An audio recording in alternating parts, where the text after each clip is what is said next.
The title of the book is Harlem, A Century in Images, and what inspired this volume was the Studio Museum's long relationship to Harlem and our long life in Harlem. What makes Harlem interesting and magical and fascinating for people is the fact that it's a community that really lives its history. And for that reason, many photographers from all around the world throughout the century have come to Harlem to capture moments and the people and the places of this community. So the volume was really created to celebrate that, to celebrate Harlem as the subject of so many important visual producers' imaginations. While African Americans live and thrive and have contributed all over the country, so much of Harlem's history is really the history of Afro-America. So that in many ways, within this community, you find the strands and the pieces of the contributions and also the challenges that have faced the culture throughout the century. Well, my earliest memories of Harlem are driving through this community in the car with my family on our way from Queens to other parts of Manhattan. And my father would take any opportunity to drive across what was then called the Triborough Bridge, now the RFK Bridge, into Harlem across 125th Street, often detouring up Lenox Avenue towards 7th to 133rd and 7th, where he lived and grew up, to then go down Midtown in some way or another. But in that we passed many of the places, the schools he went to, the homes of many of his childhood friends.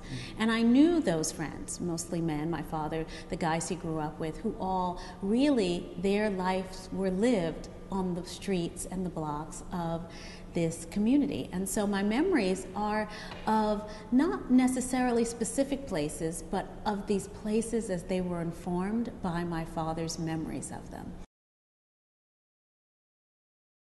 I don't have a favorite photograph, and really in some ways what I should say is they're all my favorite photographs. And what I also should say is this volume, which was assembled by our amazing team here at the Studio Museum, could have been a different 200 photographs and even 200 more. That is, there were so many amazing images, so many images that were powerful and beautiful and striking and historic, that making the choice was incredibly hard. So to even choose one would be impossible for me.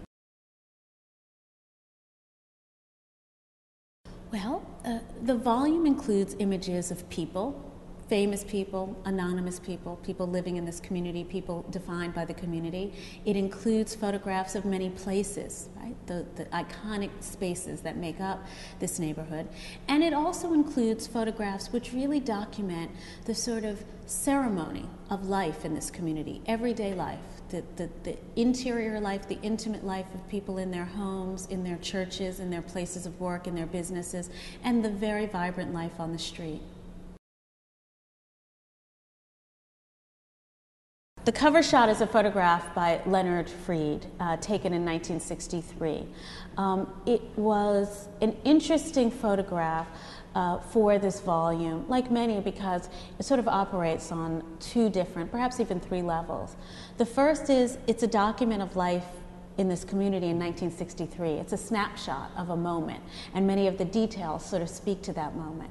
But it also is a photograph which really speaks to the power of photography to capture a moment.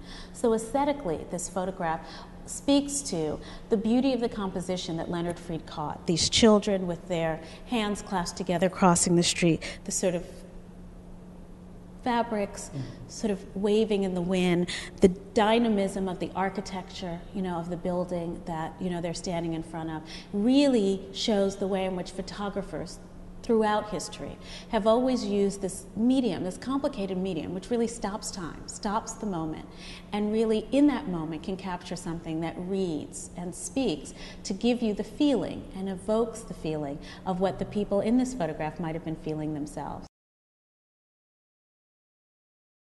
I see my role as a curator in providing artists, or in the case of a museum collection, artworks, with the possibility of presentation. And in the space of presentation, what I hope is that allows for the public, for individuals who encounter those works to see the world differently through the eyes of the artist.